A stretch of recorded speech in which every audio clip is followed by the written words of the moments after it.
So, chapter 57, the 5 queens married by Krishna. Wow.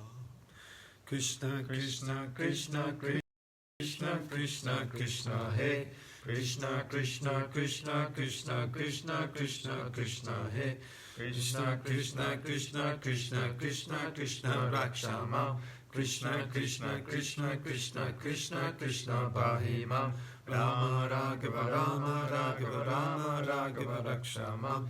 Krishna, Keshava, Krishna, Keshava, Krishna, Keshava, Bahimam. So, chapter 57, 5 queens married by Krishna. There was a great rumour that the 5 Pandava brothers, along with... Have we read this first? No, okay.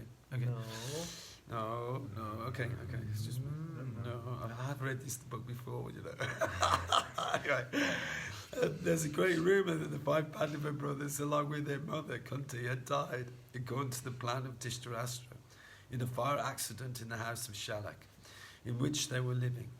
But then the 5 brothers were detected at the marriage ceremony of Draupadi. So another rumour spread that the Pandavas and their mother were not dead. It was a rumour, but actually it was not. It was so. They returned to their capital city, Istanbul, and people saw them face to face. When this news was carried to Krishna and Balaram, Krishna wanted to see them personally, and therefore Krishna decided to go to Istanbul. This time Krishna visited Istanbul in state as a royal prince, accompanied by his commander-in-chief Duryodhana, and by many other soldiers. He had not actually been invited to visit the city, yet he went to see the Pandavas out of his affection for his great devotees. He visited the Pandavas without warning, and all of them got up from their respective seats as soon as they saw him. Krishna is called Mukunda because as soon as one comes into constant touch with Krishna or sees him in full Krishna consciousness, one immediately becomes freed from all material anxieties. Not only that, but one is immediately blessed with all spiritual bliss. Receiving Krishna, the Pandavas were enlivened, just as if awakened from unconsciousness or loss of life. When a man is lying unconscious, his senses and the different parts of his body are inactive. But when he regains his consciousness, the senses immediately become active. Similarly, the Pandavas received Krishna as if they had just regained their consciousness, and so they were very much enlivened. Lord Krishna embraced every one of them, and by the touch of the Supreme Personality of Godhead, the Pandavas immediately became freed from all reactions of material contamination, and were therefore smiling in spiritual bliss. By seeing the face of Lord Krishna, everyone was transcendently satisfied. Lord Krishna, although the Supreme Personality of Godhead, was playing the part of an ordinary human being, and thus he immediately touched the feet of Yudhishthir and Bhima because they were his 2 older cousins. Arjuna embraced Krishna as a friend of the same age, whereas the 2 younger brothers, namely Nakula and Sahadev, touched the lotus feet of Krishna to show him respect. After an exchange of greetings according to the social etiquette befitting the position of the Pandavas and Lord Krishna, Krishna was offered an exalted seat. When he was comfortably seated, the newly married Draupadi, young and very beautiful in her natural feminine gracefulness, came before Lord Krishna to offer her respectful greetings. The Yadavas who accompanied Krishna to Hastinapur were also very respectfully received. Specifically, Satyaki, or Yuyudhana, was also offered a nice seat. In this way, when everyone else was properly seated, the 5 brothers took their seats near Lord Krishna.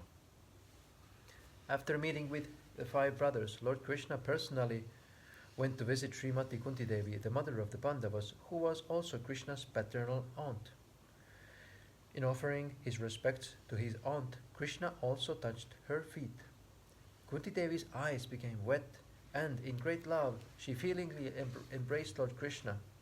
She then inquired from him about the well-being of her parental family members, her brother Vasudev, his wife, and other members of the family. Since Krishna also inquired from his aunt about the welfare of the Pandava family. Similarly, Krishna also inquired from his aunt about the welfare of the Pandava family. Although Kunti Devi was related to Krishna by family ties, she knew immediately after meeting him that he is the Supreme Personality of Godhead. She remembered the past calamities of her life and how, by the grace of Krishna, the Pandavas and their mother had been saved.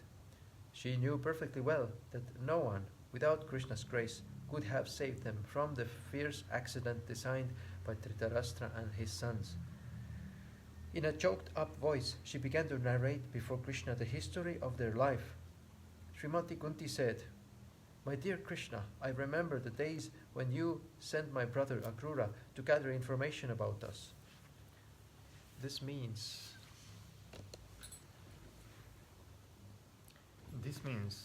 that you always remember us automatically. When you sent Akrura, I could understand that there was no possibility of our being put in danger. All good fortune in our life began when you sent Akrura to us. Since then, I have been convinced that we are not without protection. We may be put into various types of dangerous conditions by our family members, the Kurus, but I am confident that you remember us and always keep us safe and sound. Devotees who simply think of you are always immune to all kinds of material danger, and what to speak of ourselves who are personally remembered by you. So, my dear Krishna, there is no question of bad luck. We are always in an auspicious position because of your grace. But because you have bestowed a special favor on us, people should not mistakenly think that you are partial to some and inattentive to others. You make no such distinction. No one is your favorite and no one is your enemy. As the Supreme Personality of Godhead, you are equal to everyone, and everyone can take advantage of your special protection. The fact is that although you are equal to everyone, you are especially inclined to the devotees who always think of you. The devotees are related to you by ties of love. As such, they cannot forget you even for a moment. You are present in everyone's heart, but because the devotees always remember you, you respond accordingly. Although the mother has affection for all the children, she takes special care of the one who is fully dependent. I know certainly, my dear Krishna, that being seated in everyone's heart, you always create auspicious situations for your unallowed devotees. And then King Yudhishthira also praised Krishna as the Supreme Personality and universal friend of everyone. But because Krishna was taking special care of the Pandavas, King Yudhishthira said, "My dear Krishna, we do not know what sort of pious activities we have executed in our past lives that have made you so kind and gracious to us. We know very well that the great mystics who always engage in meditation to capture you do not find it easy to obtain such grace, nor can they draw any personal attention from you. I cannot understand why you are so kind to us. We are not yogis. On the contrary, we are attached to material contaminations. We are householders dealing in politics, worldly affairs. I do not know why you are so kind to us."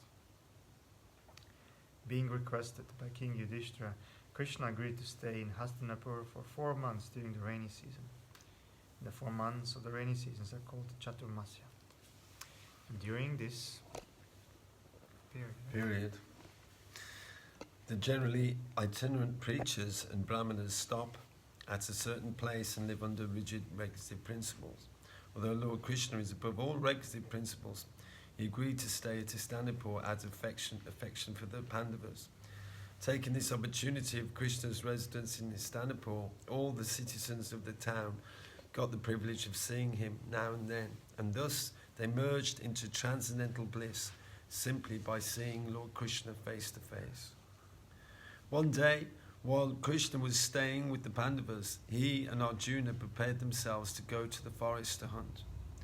Both of them sat down on the chariots, which flew a flag with a picture of Hanuman. Arjuna's special chariot is always marked with the picture of Hanuman, and therefore he is named Kapidivija.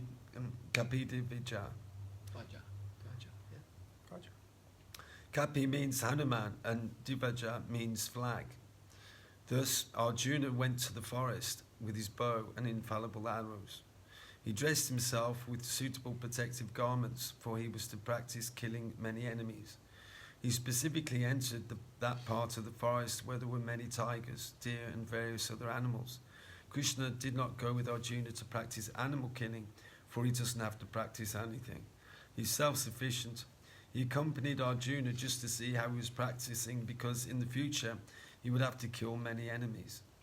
After entering the forest, Arjuna killed many tigers, boars, bison, gavayas, a kind of wild animal, rhinoceroses, deer, hares, porcupines, and similar other animals, which he pierced with his arrows. Some of the dead animals that were fit to be offered in sacrifices were carried by the servants and sent to King Yudhisthira. Other ferocious animals, such as tigers and rhinoceroses, were killed only to stop disturbances in the forest.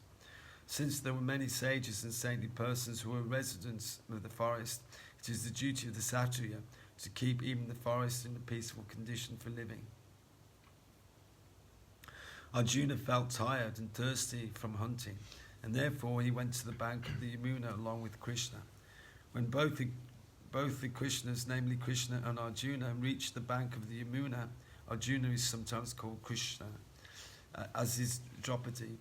They washed their hands, feet and mouths and drank the clear water of the Yamuna. While resting and drinking water, they saw a beautiful girl of marriageable age walking alone on the bank of the Yamuna.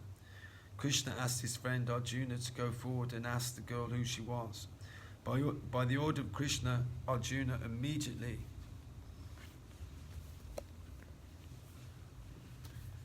approached the girl, who was very beautiful. She had an attractive body, nice glittering teeth, and a smiling face. Arjuna inquired, "My dear girl, you are so beautiful with your raised breasts. May I ask you who you are? We are surprised to see you loitering here alone. What is your purpose in coming here? We can guess only that you are searching after a suitable husband. If you don't mind, you can disclose your purpose. I shall try to satisfy you." The beautiful girl was the river Yamuna personified.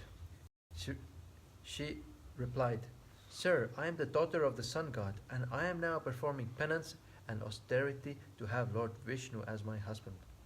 I think he is the supreme person and just suitable to become my husband. I disclose my desire thus because you wanted to know it." Unquote. The girl continued, "My dear sir, I know that you are the hero Arjuna. So I may further say that I shall not accept anyone as my husband besides Lord Vishnu, because he is the only protector of all living entities and the bestower of liberation for all conditioned souls. I shall be thankful unto you if you pray to Lord Vishnu to be pleased with me." The girl Yamuna knew it well that Arjuna was a great devotee of Lord Krishna, and that if he would pray, Krishna would never deny his request. To approach Krishna directly may sometimes be futile, but to approach Krishna through his devotee is sure to be successful. She further told Arjuna, "My name is Kalindi, and I live within the water of the Yamuna. My father was kind enough to construct a special house for me within the waters of the Yamuna, and I have vowed to remain in the water as long as I cannot find Lord Krishna." Arjuna duly carried the message of the girl Kalindi to Krishna. Although Krishna, as the supersoul of everyone's heart, knew everything, without further discussion, Krishna immediately accepted Kalindi and asked her to sit down on the chariot. Then all of them approached King Yudhisthira. After this, Krishna was asked by King Yudhisthira to help in constructing a suitable house to be planned by the great architect Vishvakarma, the celestial engineer in the heavenly kingdom. Krishna immediately called for Vishvakarma and made him construct a wonderful city according to the desire of King Yudhishthira. When this city was constructed, Maharaj Yudhishthira requested Krishna to live with them a few days more to give them the pleasure of his association. Lord Krishna accepted the request of Maharaj Yudhishthira and remained there for many days more. In the meantime, Krishna engaged in the pastime of offering Khandava forest, which belonged to King Indra. Krishna wanted to give it to Agni, the fire god. Khandava forest contained many varieties of drugs, and Agni required to eat them for rejuvenation. Agni, however, did not touch Khandava forest directly, but requested Krishna to help him. Agni knew that Krishna was very much pleased with him because he had formerly given him the Sudarshan disc.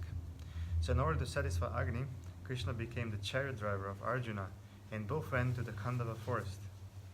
After Agni had eaten up the Khandava forest, he was very much pleased.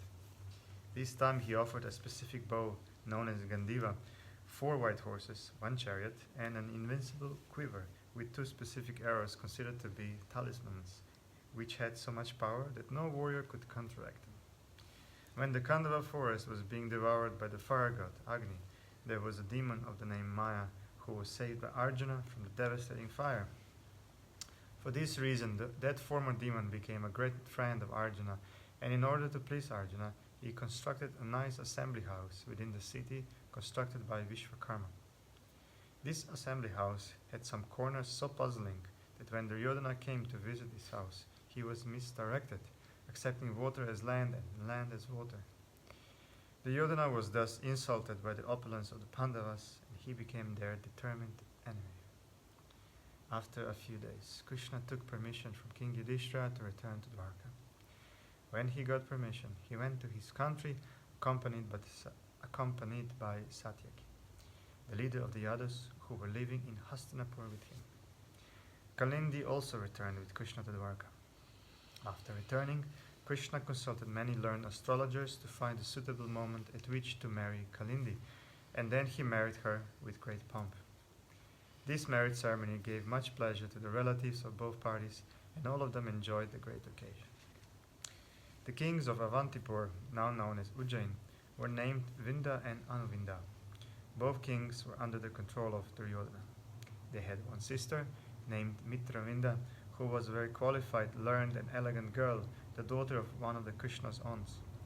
She was to select her husband in an assembly of princes, but she strongly desired to have Krishna as her husband. During the assembly for selecting her husband, however, Krishna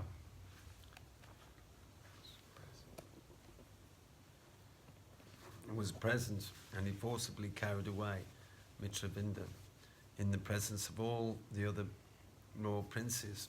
Being unable to resist Krishna, the princes were simply left looking at each other. After this incident, Krishna married the daughter of the king of Kosala. The king of Kosala province was called Nagrajit. He was very pious and was a follower of the Vedic ritualistic ceremonies. His most beautiful daughter was named Satya. Sometimes Satya is called Nagarjiti, for she was the daughter of King Nagrajit. King Nagrajit wanted to give the hand of his daughter to any prince who could defeat 7 very strong stalwart bulls maintained by him. No one in the princely order could defeat the 7 bulls, and therefore no one could claim the hand of Satya. The 7 bulls were very strong, and they could hardly bear even the smell of any prince. Many princes approached this kingdom and tried to subdue the bulls, but instead of controlling them, they themselves were defeated. This news spread all over the country, and when Krishna heard that one could achieve the girl Satya only by defeating the 7 bulls, he prepared himself to go to the kingdom of Koshala. With many soldiers, he approached that part of the country known as Ayodhya, making a regular state visit. When it was known to the king of Koshala that Krishna had come to ask the hand of his daughter, he was very pleased. With great respect and pomp, he welcomed Krishna to the kingdom. When Krishna approached him, he offered the Lord a suitable sitting place and the articles for reception. Everything appeared very elegant. Krishna also offered him respectful obeisances, thinking him to be his future father-in-law.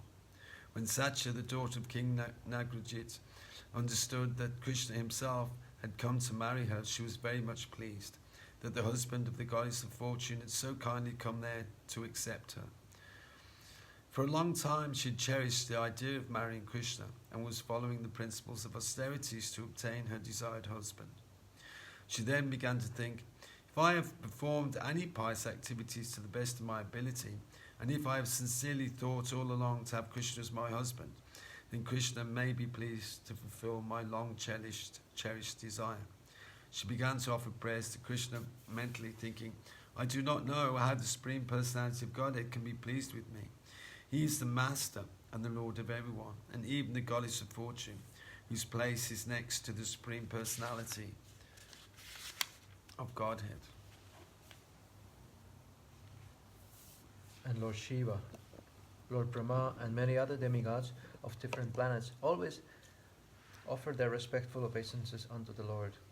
The Lord also sometimes descends on this earth in different incarnations to fulfill the desires of his devotees. He is so exalted and great that I do not know how to satisfy him. She thought that the Supreme Personality of Godhead could be pleased only out of his own causeless mercy upon the devotee. Otherwise, there was no means to please him. Lord Chaitanya, in the same way, prayed in his Shikshastaka verses, My Lord, I am your eternal servant. Somehow or other, I have fallen into this material existence.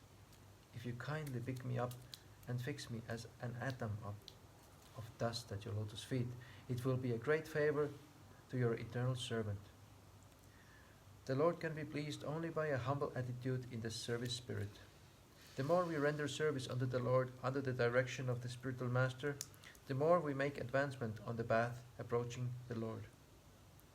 We cannot demand any grace or mercy from the Lord because of our service rendered to him. He may accept or not accept our service, but the only means to satisfy the Lord is through the service attitude and nothing else. King Nagnajit was already a pious king, and having Krishna in his palace, he began to worship Lord Krishna to the best of his knowledge and ability. He presented himself before the Lord thus, My dear Lord, you are the proprietor of the whole cosmic manifestation, and you are Narayana, the resting place of all living creatures. You are self-sufficient and pleased with your personal opulences. So how can I offer you anything? And how could I please you by such offering? It is not possible, because I am an insignificant living being. Actually, I have no ability to render any service unto you. Unquote. Krishna is the supersoul of all living creatures. So he could understand the mind of Satya, the daughter of King Nagnajit. He was also very much pleased with the respectful worship of the king in offering him a sitting place, eatables, residence, and so on. He was appreciative, therefore, that both the girl and the father of the girl were anxious to have him as their intimate relative. He began to smile and in a great voice said, My dear King Nagnajit, you know very well that anyone in the princely order who is regular in his position will never ask anything from anyone, however exalted he may be. Such requests by a Kshatriya king have been deliberately forbidden by the learned Vedic followers. If a Kshatriya breaks this regulation, his action is condemned by learned scholars. We end here today, but we have a little bit left of this chapter for tomorrow. 5 queens married by Krishna. Hare Krishna. Hare Krishna. Want to say words of inspiration? Keep on reading. Keep on reading, good one. Keep on reading. Keep on reading. Then chant. Very good. Okay. Keep on. Hare Krishna. Hare Krishna.